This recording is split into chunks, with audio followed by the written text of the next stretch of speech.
Hello, hello, Capricorn Collective. Kamusta po kayong lahat?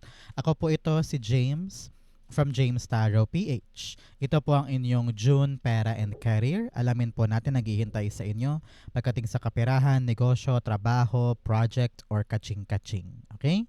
But first, ihanda mo na yung isang tanong para po sa ating isang tanong, isang sagot. Kung meron po kayong pangmalakasang one question, hawakan nyo po yan. Sa dulo po atin po yung babasahin by using these cards. Okay? Let's begin. Holy Spirit, Spirit guides, guide us for today. Inhale and exhale. Your cards for the month. Nice, nice, nice.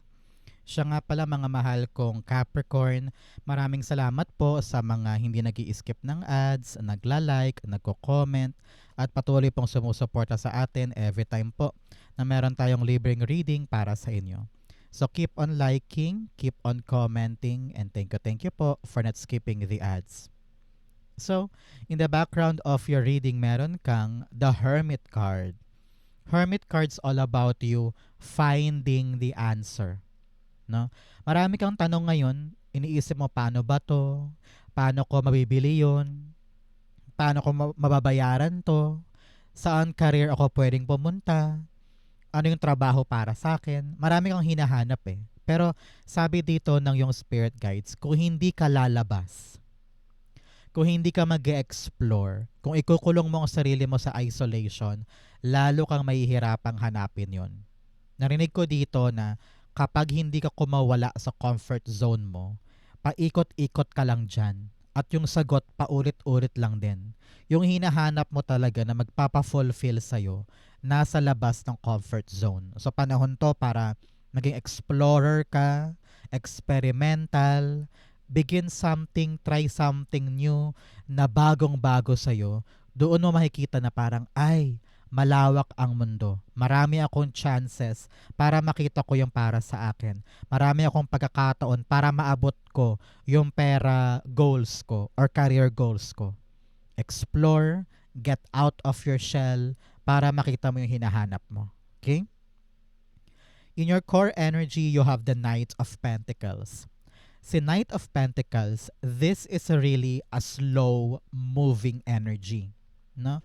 Sabi dito may plano ka, may pangarap ka, may gusto kang gawin, meron kang misyon na gusto mong matupad, pero ang kulang sa iyo Capricorn, kilos. Okay? Kulang ka ngayon sa paggalaw or pag-abante tungkol sa isang bagay. Parang nakatanaw ka lang dyan, tinitingnan mo lang na parang, ay, pwede kaya to? Ay, pwede kaya yun? Ay, gusto kong simulan yun. Pero ang problema, hindi ka gumagalaw para makita mo kung posible ba or hindi. Nakatanaw ka lang, nasa isip mo lang. So, why not begin it? Why not paunti-unti? Huwag mong bibiglain ang sarili mo. Kahit paunti-unti lang. No? Para matest mo yung waters. Para makita mo, ay, posible pala. Ay, kaya ko pala. Sige, tutuloy ko na. Parang ganyan eh. Slowly but surely, pwede mong simulan ng ganon yung action mo. Pero hanggat wala kang pagkilos, walang mangyayari. Knight of Pentacles, the Five of Swords. Meron kang 5-5 here telling you of change. Kailangan talaga baguhin natin yung ating action this time. Nang sa ganon magkaroon ng pag-andar or pag-abante or kaliwanagan yung ating hinahanap. Okay? Nakita ko dito na minsan masyado ka nako-caught up doon sa opinion ng iba or panda-down ng iba. Iniisip mo agad, ay baka masira, ay baka maraming dapat gawin dyan, ay parang nakakapagod naman yan. Pinapanghinaan ka ng loob, kaya lalo kang nahihirapan umabante. Pero sabi dito, baguhin natin yung ating mindset. Let us win the fight. Let us have courage na ano man ang mangyari, ipapanalo ko to. Kailangan baguhin mo ngayon yung mindset mo. Nang sa ganon, magkaroon ng advancement tong ginagawa natin. Okay? So, Capricorn, ano ba yung mga pera and career wish mo na gusto mo nang matupad this June? Comment down below, be specific nang sa ganon, malaman talaga ng universe kung ano yung nais mo. Okay? In the area of what you need to focus on, meron kang the World card. World card's all about completion. Meron ka daw dapat kompletuhin ngayon. Kung dokumento man yan, credentials, certificate, or parang may mga dapat kang lakarin, sabi dito, gawin mo na, kompletuhin mo na, nang sa ganun makalarga ka na. Okay? Narinig ko rin dito, panahon na para i-close yung past chapter mo. Parang nakakulong ka sa past chapter hindi ka makalaya-laya. Narinig ko rin dito, parang masyado ka ng komportable sa isang parte ng buhay mo na kahit walang paggalaw, okay ka na doon. Kaya kumakatok yung intuition mo sabi niya, huy, kontento ka na dyan. Huy, habang buhay ka lang dyan. Okay, okay ka na dyan. Parang ganyan. So if you want to really excel, if you want to grow, kailangan ready kang i-close yung nakaraan and then chase something new. Kailangan talaga i-end natin yung makaluma na at magsimula tayo ng bago. Nandoon ang tagumpay. Nandoon ang sagot sa mga hinahanap mo. Okay? World card. Oops, tumilapon dalawa. Queen of Wands and the Magician card. Very, very beautiful. Sabi dito, magtiwala ka kasi sa iyong sarili. Siguro marami kang insecurities. Iniisip mo, hindi ka maganda o hindi ka gwapo. Iniisip mo na wala kang pera. Iniisip mo na hindi ka matalino. Lahat na lang ng kakulangan, iniisip mo. Kaya ka lalong nawawalan ng gana o nawawalan ng lakas ng loob na kumawala sa nakasanayang mundo. Pero sabi dito, if you could just trust yourself, have confidence, and faith in your action, magagawa mong tumulay sa mga bagong portal. With the Magician card here, pinapaalalahanan ka na magagawa mo. May skills ka, may ability ka, meron ka na experiences from the past na makakatulong para tulayan itong gusto mo. Minanifest mo rin to sabi mo, God, ibigay mo sa akin, ibigay mo sa akin, ibigay mo sa akin. Pero ready ka bang kumawala sa comfort zone para makuha yon? The time to act is now. And you have the ability to make it happen. Okay? So Capricorn, ano pong ginagawa nyo today habang nanonood po kayo ng video natin? Ikaw ba'y naglalaba or ready ng matulog or nag-exercise or kumakain ng tanghalian? Comment down below po. In the area of what you need, meron kang the 5 of Wands. Si 5 of Wands, sabi dito, laban, laban, laban. Huwag kang papa-intimidate. Sabi ko nga sa'yo, win at all cost. Keberna kung may masaktan, keberna kung may magtampo, keberna kung may magalit. Basta ikaw lalaban ka para mapanalunan yung gusto mo. Hindi pwedeng tameme ka lang dyan. Hindi pwedeng nagpapa-intimidate ka lang or mahiyain ka. Sumabay ka sa agos. Sumabay ka, makipag-duel ka, makipagtapatan ka. Because you have what it takes now to get what you want. Pangarap mo yan, gusto mo yan, ipaglaban mo. Okay? The 5 of Wands, the Wheel of Fortune. Sabi dito, kung lalaban ka ngayon, diyan magbabago kapalaran mo. Okay? Hindi pwedeng uurong ka na lang na parang, sige, sila na lang. Sige, okay na ako dito, kayo na lang. Takot mo na lumaban sa buhay or lumaban sa pangarap mo, lalong bumabagal yung destiny for you So, kung gusto mo talagang pumabor sa iyong kapalaran, patunayan mo na ready kang lumaban ngayon, ready kang bumira, ready kang isulong at pumasok talaga sa giyera para lang maabot itong pangarap mong ito. Okay? In the area of what's affecting your current energy, meron kang the Page of Wands. Si Page of Wands, sabi dito, kailangan meron ka talagang kahandaan na yakapin yung bagong bagay. Plano mo pa lang to nag-iisip-isip ka lang Pero sabi mo, teka, hanggang pangarap lang ba talaga to? O dapat ko na siyang pag-aralan? Dapat ko na siyang tanggapin? Dapat ko na siyang pasukin? Natatakot ka sa mga pwede mong harapin, pero sabi mo, sige na nga. Time na to, sige, tatanggapin ko na, gagawin ko na. Why not, why not, why not? So yung hesitation noon na dahilan kung bakit ka parang nakastagnant lang dyan, nakastuck ka lang dyan, wala kang ginagawa, nakahinto ka lang, panahon na para gumalaw. Panahon na para mag-experiment or to put your toes into the waters at sabihin mong, uy, hindi masyadong malamig, kayang-kaya kong lumangoy today. Parang ganun Kung takot ka dati, ngayon parang sige, try na natin, baka panahon na to for me. Okay? Page of Wands, the Knight of Wands. Yes. Yes, yes, yes. Sabi dito, kung meron mang darating sa yung magandang balita today, maaaring tawag, text, email, or approval, ito talaga yung kakapitan mo na parang, ay sige na nga, gawin ko na, dumating na eh. Dumating na yung go signal, dumating na yung hinihingi ko na sign. Sige, bira na, laban na. Meron ka ngayong passion and gigil and fighting spirit na subukan na yung isang bagay.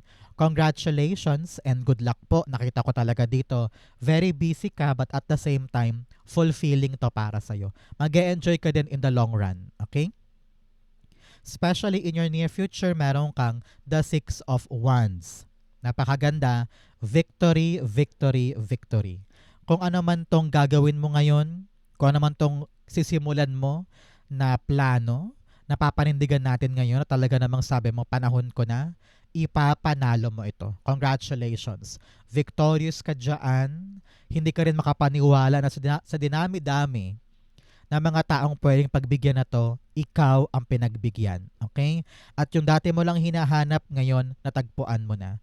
Very clear na yung purpose, very clear na yung destination, at hindi ka na maliligaw pa. Congratulations. Six of Wands, the Page of Pentacles. Si Page of Pentacles here, sabi niya, dahil pinag-aralan mo, dahil prioritize mo tong bagay na ito, nilaan mo lahat ng effort mo, energy mo, tinutukan mo talaga siya, sabi mo, sige, aaralin ko to make sure na pabor sa akin yung outcome. Halimbawa, meron kang presentation sa opisina, inaral mo lahat ng dokumento, nag-isip ka rin ng mga makabagong paraan to present a presentation, no? At dahil tinutukan mo 'yan, ang ending successful, 'di ba? So, ganun 'yun kaimportante para sa iyo, Capricorn. If you want something to win and succeed, pag-aralan natin. Take it to your heart and prioritize it because sure ball ang panalo dito. Okay? Congratulations. In your challenge, meron kang the Two of Cups. Meron kang 2 and 2 here, telling you na aligned ka po sa yung destined path. Kung ano yung nakatadhana sa iyo na pinapagawa sa iyo ng langit, ginagawa mo sa lupa. Kaya siguro minsan, hindi mo maintindihan ang sarili mo. Bakit gusto ko yun? Bakit ayaw ko nito?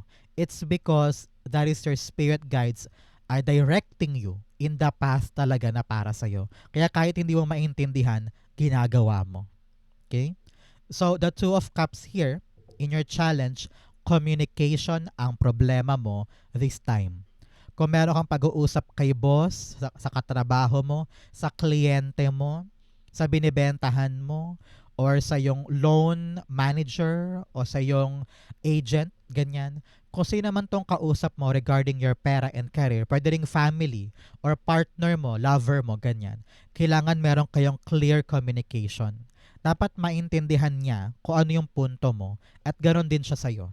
Okay? Hindi pwedeng malabo ngayon. Kaya kung meron kang mga miscommunication, meron kang mga hindi malinaw sa pag-uusap, importante this week, Capricorn, na pag-usapan na yan. Para magets nila yung inaasahan mo at ganun ka rin sa kanila. Para wala kang disappointments at para hindi mauwi sa wala yung pag-uusap. Kung ito ay tungkol sa isang career move, sabi mo, balak ko nang lumipat or mag-iba ng ganto ganyan, sabi dito, kailangan pag-usapan muna. Okay? Kung may asawa ka o mga anak or pamilya, pag-usapan ninyo para maintindihan nila yung gusto mong gawin. Two of Cups, the Two of Swords. Yes. In your choices, kailangan talaga i-involve ang loved ones dito. Kung halimbawa meron kang career move, kailangan mo kausapin yung boss mo, yung HR. Kung meron kang balak gawin sa negosyo, kailangan mong ipaunawa sa family mo to before making a choice. Okay? Every movement kailangan pinapaunawa para hindi maging komplikado yung mga bagay-bagay. Okay? In your fortune, meron kang reaching your destination. Your light is shining brightly. Sabi dito, malapit na malapit ka ng makuha yung gusto mo. Kaya maging masipag, umandar na, kahit mabagal pa yan, ang importante umaandar ka. In your fortune, you have the Eight of Swords. Napakaganda nito, makakalaya ka na sa stuck energy mo. Okay? Kung nasan ka nakatenga ngayon, kung saan ka parang feeling mo hindi ka makagalaw, wala kang magawang solusyon, this is your sign. Meron ng solusyon, makakalaya ka na dyan, makakaabante ka na, at saka hindi mo na mafe-feel na kulang ka. No? Meron ng sagot, meron ng resulta, meron ng katibayan na mapanghahawakan para sa'yo. So, kung humaharap ka man ngayon sa hirap na parang feeling mo wala kang maiisip na paraan to get out of that situation, darating this month yung sagot dyan. May pera na, may solusyon na, may gamot na, may sagot na si boss, may resulta na from the industry, meron ng paper, ganyan. So, good for you. Laya from something na akala mo forever ka dyan pero hindi. May movement na for you. Eight of Swords, the Six of Cups. Yes. Palakpakan muna. Really triumphant ka. Panalo ka sa isang laban. Panalo ka sa isang mahirap na parte ng buhay mo. Akala mo hindi ka na makakalaya pero boom, nakalagpas ka. Really a triumph over obstacle and deserve to ng celebration para sa'yo dahil nakasurvive ka sa bagay na yan. Congratulations. In your divine messages, meron kang nothing will come of this situation. Yung mga takot mo, yung mga alinlangan mo na lumaban, yung mga kaduwagan mo tungkol sa isang bagay, walang mangyayari dyan. Panahon na to para habulin, hanapin at kunin yung talagang para sa'yo. Huwag ka nang magsayang ng oras or pagkakataon. In your divine messages, you have the Two of Swords. Sabi dito, masyado mong inaalagaan ang sarili mo to the point na hindi ka na gumagalaw. You are overprotecting yourself from a choice. Narinig ko meron kang dapat piliin ngayon pero pinagpapaliban mo dahil takot ka pang piliin siya or pag-usapan siya. Sabi dito, panahon na para upuan yan, pag-usapan, harapin at mamili ka na. Because habang pinapatagal mo yan, lalo ka naliligaw, lalo ka nako-confuse at lalo kang lumalayo sa goal mo. So now, after watching this video, baka simulan mo na yung proseso ng paglatag ng choices. Mag-process of elimination ka. Halimbawa, nahihirapan kang mamili sa dalawang magkaibang bansa kung saan ka pupunta.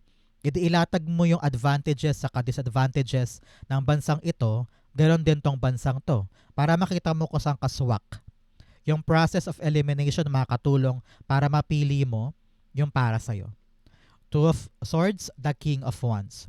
Kulang ka rin daw sa tapang ngayon na gawin yung plano mo.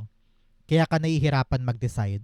Siguro maraming sulsul yung mga tao sa paligid, maraming criticism, kaya parang nahihirapan kang hawakan or pag-usapan man lang yung choices.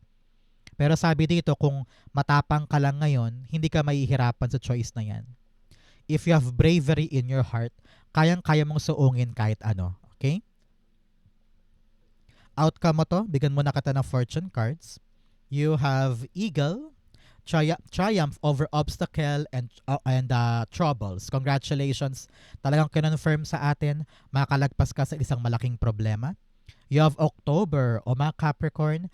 Meron ba kayong special occasion pag Oktubre? Halimbawa, birthday ng kapatid, ng anak, ng pamangkin, ng magulang, or anniversary, no? Kung special po sa inyo October, ibig sabihin, this reading is for you. Pero kung wala naman, meron daw po kayong milestone pagdating sa buwan ng Oktubre. Another message, February din. Meron ba kayong special occasion pag February? Ibig sabihin, this reading also is for you. Pero kung wala naman, mag-antay ka rin ng Pebrero. May special moment din sa'yo para dyan. Okay?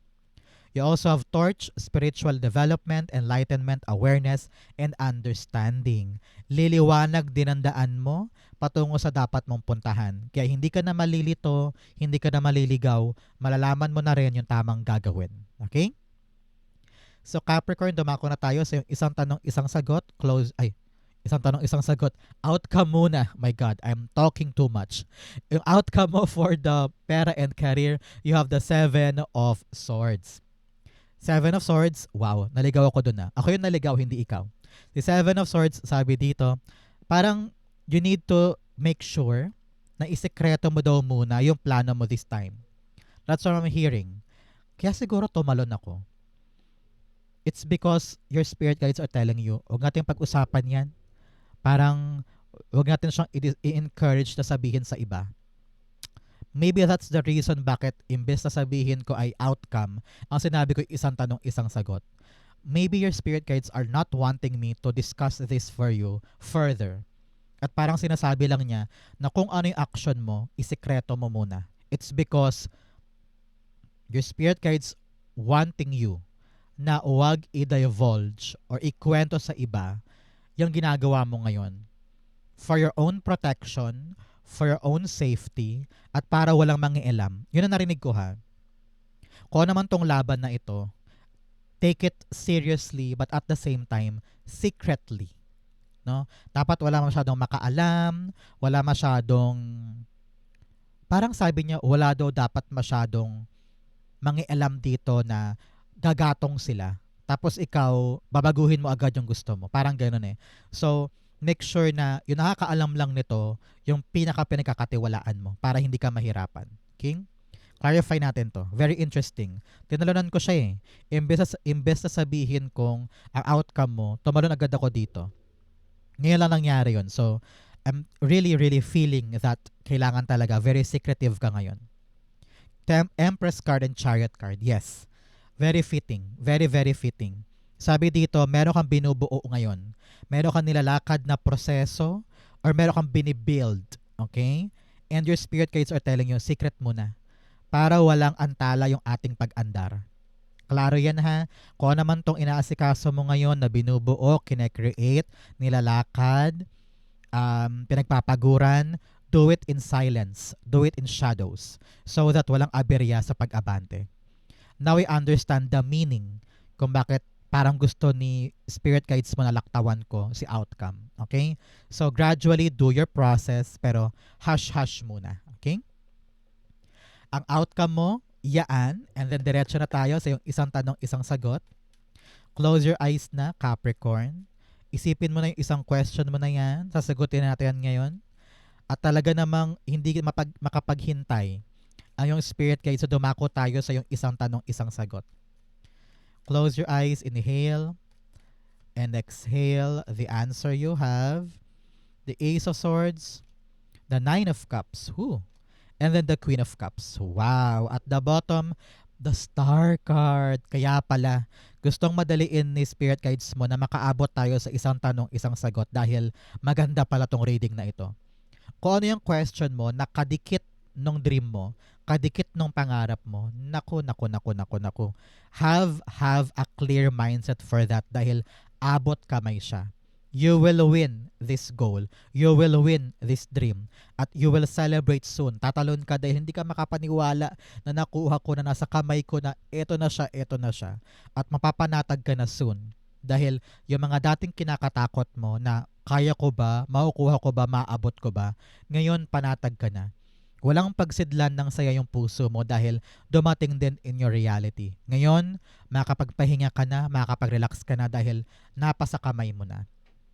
This is something clear and very, very sure para sa'yo. The win is coming, the goal is coming, and the dream is yours. Ready na yung heart mo na tanggapin ito para sa'yo. Okay? Kung naghihintay ka ng yes or no, definitely, the 4 cards are telling me yes. The dream is coming true. Paparating na siya para sa'yo. Okay? Sa Capricorn, yan po ang isang tanong, isang sagot. Ganon din po ang yung June, pera, and career. 10 kayo naka-resonate. Comment below. Babasahin ko po yan. Thank you, Holy Spirit, Spirit Guides, for the clarity and messages for today. Thank you po for watching hanggang dulo. I love you. This has been James for James Tarot PH. God bless everybody.